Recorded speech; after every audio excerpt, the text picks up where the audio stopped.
नमस्कार. महाराष्ट्र योजना कॉर्नरमध्ये आपल्या सर्वांचे स्वागत आहे. आजच्या व्हिडिओच्या माध्यमातून आपण बघणार आहोत की शेतकऱ्यांसाठी एक खुशखबर आलेली आहे. तीच म्हणजेच की PM किसानचा 20वा हप्ता 20 जून रोजी जमा होणार अशा प्रकारच्या बातम्या समोर आल्या होत्या. परंतु दुसरीकडे PM किसानचा 20वा हप्ता हा 30,000 रुपयापर्यंत वाढवण्यात येईल अशी ही बातमी फिरत होती.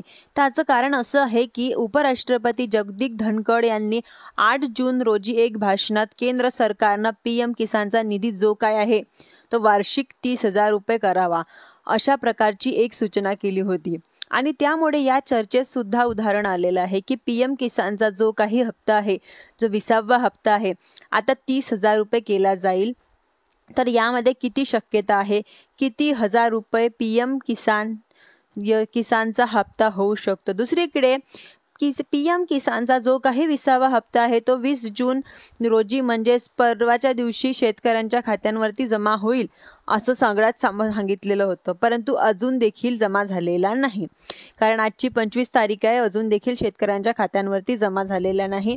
व PM किसानचा 19वा हप्ता ज्यांचं वितरण पंतप्रधान नरेंद्र मोदी यांच्या हस्ते 24 फेब्रुवारी 2025 रोजी बिहारच्या भागलपूर येथून झालेलं होतं. बिहारच्या विधानसभेची निवडणूक ही आता काही महिन्यांपूर्वी येऊन ठेवलेली आहे.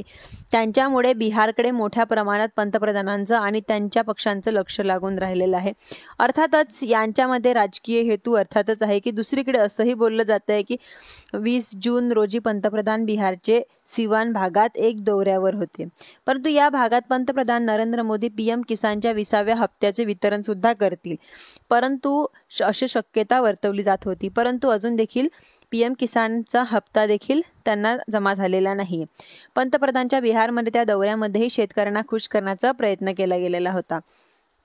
पण आता तशाच पद्धतीने जे काही नियोजन आहे ते केलं जाईल अशी शक्यता होणार आहे. म्हणजेच की PM किसानचा जो काही 20वा हप्ता आहे तो म्हणजेच की महिन्याच्या शेवटीपर्यंत येण्याची फार कमी शक्यता आहे. PM किसानचे सरेंडर झालेले शेतकरी आहेत, म्हणजेच की PM किसानचा लाभ ज्या शेतकऱ्यांनी सरेंडर केलेला आहे चुकून त्या शेतकऱ्यांना आता परत एकदा रिवोक करण्यासाठीची प्रक्रिया ही PM किसानच्या पोर्टलवर करून राबवली जाणार आहे.